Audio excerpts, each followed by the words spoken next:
Bagamat ganon. So, i-explain ko sa inyo, no? Maliit lang yung plenum nito. Kasi, una, itong bulb na to, hanggang dito na yan. Tapos, ito pa, ayan, itong sarado na to. Halos kapraso na lang yung plenum. Kaya ang gagawin natin ditong offset is mas malaki siya. Mas mahaba. Nandun na rin yung plenum niya. Doon sa offset na gagawin. So, ayun, special ano na naman tayo. Ayan, start natin ito tomorrow na. Ayan, tomorrow na natin ito may start. Kasi meron tayong importanteng lakad ngayon. So, ayan, pakita ko naman sa inyo, explain ko sa inyo kung paano yung gagawin natin. So, hopefully, makita ito nung may-ari niya na ganun.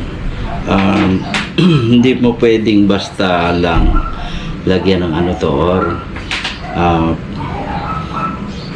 pwede naman sa kanya may power plenum nakadugtong yung offset, pero hindi natin na gagawin natin buo na. O try natin kung mas maganda magiging itsura kapag may offset tapos may power plenum. So importante rito kaya lang magawa natin ang maayos. So magi-start na to ay bukas ng hapon na kasi alis ko ngayon. Bukas na ng hapon yung balik ko kasi may importante tayong lalakarin. So ayan, at least may plan na tayo para dito sa isa na to at magdidire-diretso na yung gawaan yan after pag umpisa natin siguro mga ilang araw tapos na to kasi nandito na rin naman yung spare parts nito. So binuo ko lang para hindi magkahiwalay, para hindi ako mahirapan pag kasi hindi pa naman natin siya kakalasin mismo, hindi pa natin siya. Pero maganda rito ay threaded lahat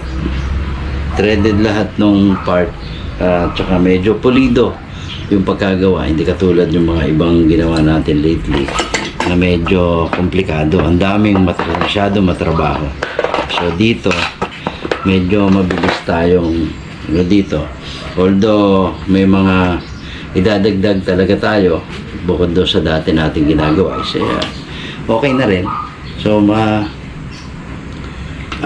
asahan na ito ay magi-start din kaagad bukas nga kasi ngayon meron tayong importanteng gagawin, may importante tayong mga asikasuhin. Ayan, please share yung video natin para dumami tayo sa ating at gagawa tayo ng page para sa atin na makakapagtanong tayo, makakapagpalitan tayo ng suggestion kasi hindi rin naman ako ganun kahusay na alam natin lahat. Marami pa rin po ang kulang, kaya ayan, gusto ko rin ng malaking community para napapag-usapan natin, nakakahingi ako minsan ng advice, ganyan. Kayo din naman, ganun din,